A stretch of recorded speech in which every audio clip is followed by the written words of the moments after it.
mga Aurora Gaming. Ano kaya magiging istorya sa pagpasok natin sa game number 1? Welcome to the Land of Dawn. It's the first game of this best of 3 series. Ano kaya pwede natin na-expect sa maagang part ng larong ito? I would say, kailangan abangan yung mga early rotations ng dalawang jungler. Especially this time, si Demon Kite ay naka-utility jungler. And si King Kong, usually naman kapag si King Kong yung kalaban mo, expect mo sa mid. Sa mid siya dadaan kasi yun yung kanyang Sigma pattern. But for Aurora, I would say, mas malaki yung pressure to actually be selfless this time around. Sanay tayo na nakikita si Demon Kite na sobrang greedy nung kanyang mga ikot na minsan re-recta siya ng gold lane, magpapanish siya. Pero this time around kasi Fred rin yung hawak niya. Grabe oh, first Little Wonder pa lang ay nag-meet up agad ang tagtatlong miyembro dito ng dalawang kupunan. Pero makakuha ang Little Wonder dito ng Aurora and I'm really excited to see yung matchup din talaga ng mga junglers natin. Ito yung sinabi ng Midnight na si King Kong ay dadaan dun sa gitna pero mabubuhay pa rin naman si Light, popping that revitalize. Pare, naglakad lang para. Oo. Actually, pagka-dash ni King Kong, sabi ni Light, sige, di ako gagalaw. Di ako tatamaan ng Thorn Rose. Ganyan counter rin ng Lancelot. Pag di na siyang dikitan mo. Kasi pag nag-Thorn Rose siya, di tatama yun. And we saw that caught in 4K para dito kay Light and naging napakaganda nito para sa side ng Aurora. At least nabuhay sila sa unang attempt ng Onyx Philippines. Pero ito ang tagisan talaga ng dalawang teams na napakalupit ang early game. Yeah. Sino kaya ang unang madudulas? Kasi parang doon natin makikita eh. Grabe si Kelra. Pinangnanakaw ng crab yung Art of Thievery. Naka-ano nga din siya eh, naka-sprint din siya dito. Yun nga eh.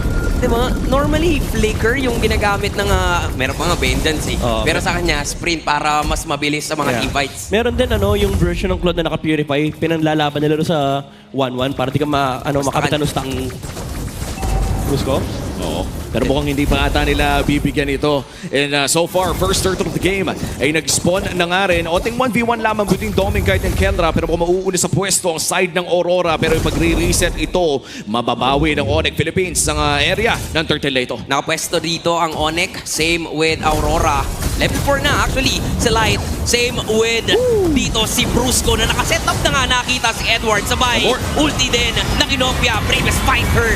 First blood must execute ni Super Kelra. Pati din si Kelra. Replacing Duet pero makukuha pa rin ni Demon Kite yung turtle. Pero ang gagawin na lang ng Super Fam, isa-isahing patumbahin ang Aurora. Turtle para sa presyo ng tatlo. Sino nga ba nakalamang sa trade na yun? Alam mo, lamang yung Onyx doon kasi napakaganda ng sequence na ginawa nila. Si Kelra kanina mamaya natin pag-usapan yun. Grabe, mainit talaga si Brusco pati si Kelra. By the way, yung setup na yun, sobrang importante yung ginawa ni Kelra. Nakipagsuntukan siya kay Doming Kite kasi kinailangan niyang ipaglaban yung kanyang level 4. Even though na-poke siya ng konti, sobrang tatag ng paninindigan namin yung katawan niya nilagay niya sa tabi ng pader para hindi maabot ni Doming Kite yung huling stack nung weakness. So nauna siya nakapag-clear and after niya nakapag-clear, rumekta siya, dumaan sa middle lane, pumunta sa turtle, doon nag-decide yung Onyx na mag-engage. And we talked about this earlier na makakatulong pa nga yung expanding river sana sa pagdo-double lane ni Doming Kite pero mukhang nakatulong instead sa Onyx Philippines na magkaroon ng Kelra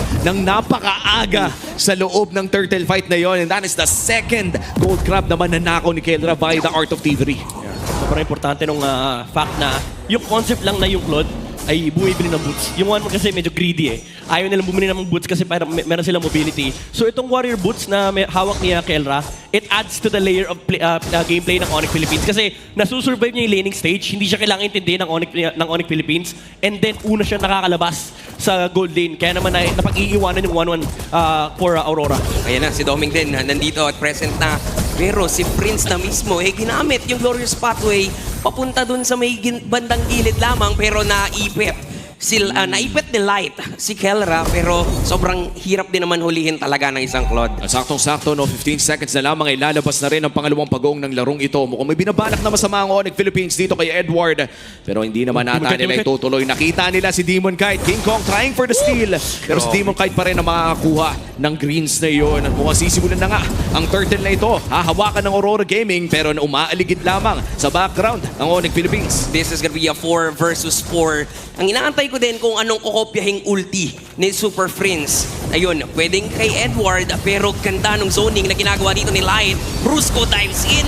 Nakita niya si Demon Kite, pero makukuha pa rin ni Mr. Aray ko Consistent po. Edward. Bye! Yung turtle at mananalo sa teamfight na to ang Aurora.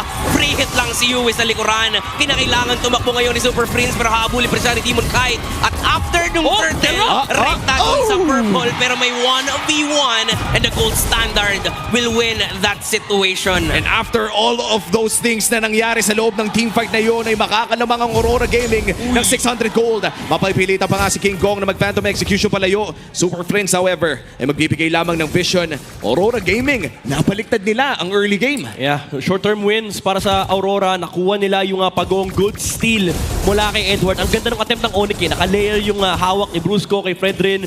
And then pagpasok ng Phantom Execution, Thornrose Retribution. Pero somehow, na-insert ni Edward yung damage para manakaw yung Oo nga. turtle. That gave them the short-term win for Aurora. Unfortunately, napatay ni Kelra yung 1-1. So in terms of actual net gain, mas lamang yung Onyx pagdating sa scaling. Oo, parang yun din yung ina-avoid mo talaga. If you're running a 1-1 composition, ayaw mo na bigla na lang mawala o mayatap yung gold laner ng biglaan ng ganun lamang.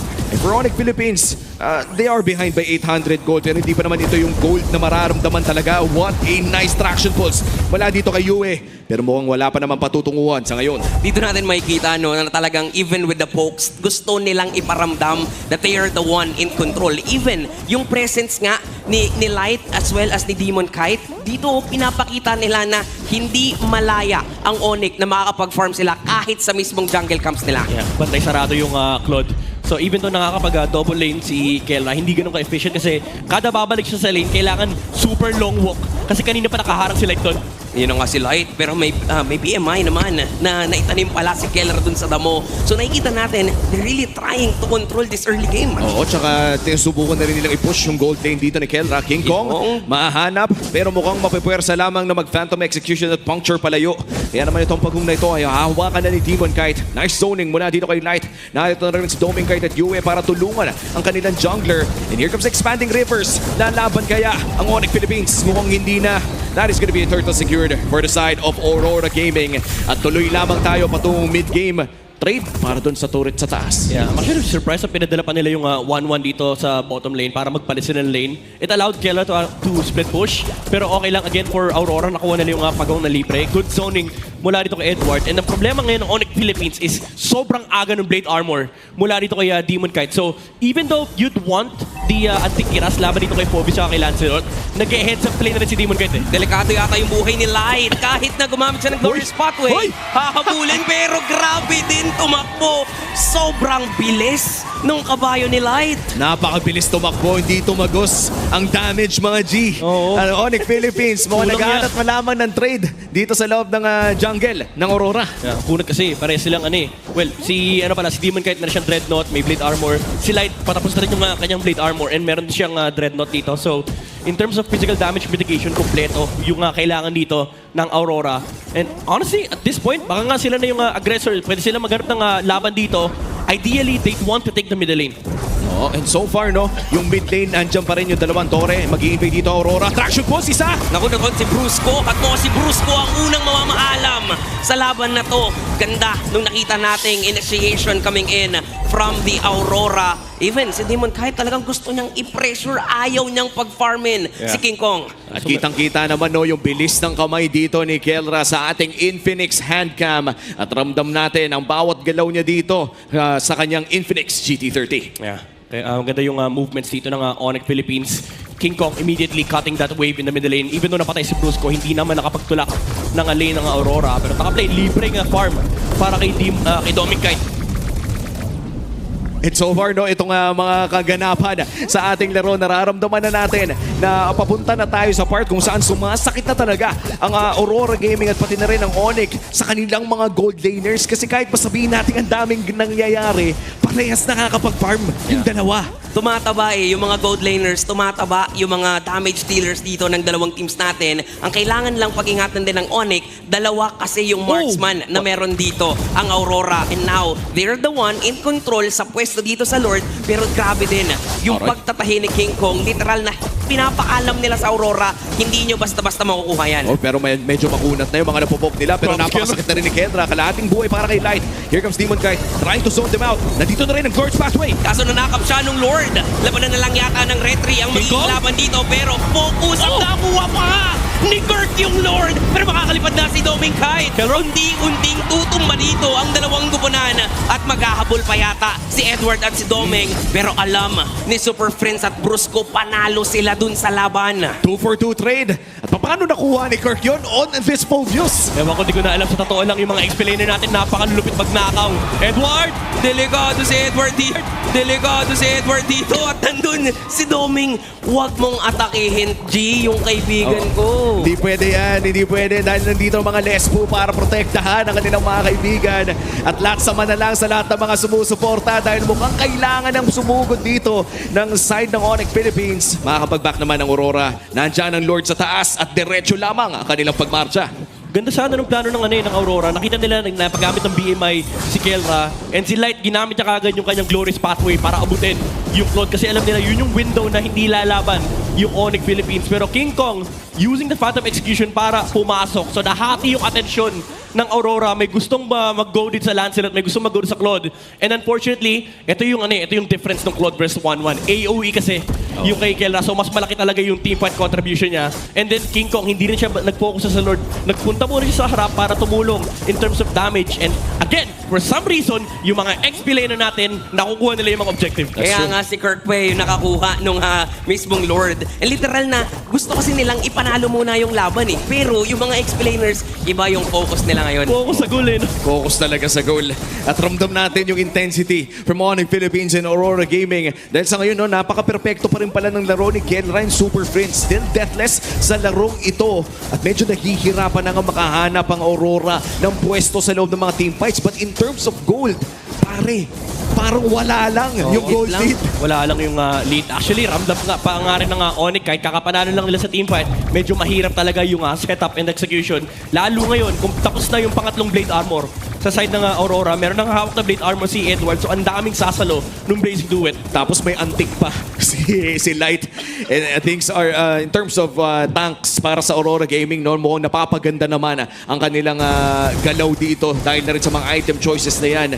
So far, hindi rin pa kasi masyadong potent yung magic damage naman ng Onyx Philippines. So tama lang na ganyan yung items na masisilip natin sa Infinix in-game equipment. Saka if we're gonna talk about yung gold nga na meron, for Kelra, nasa 8-6 para kay Doming 8-5. So ganun talaga kadikit kahit na nakikita natin dito na hindi nga namatay pa si Kelra. Pero ang maganda for Doming Kite, nakakakuha din siya ng farm na kailangan niya. Pero dun papasok yung point na when it comes to pokings, pwedeng mas lamang si Kelra, lalong-lalo na sa micro. Yeah.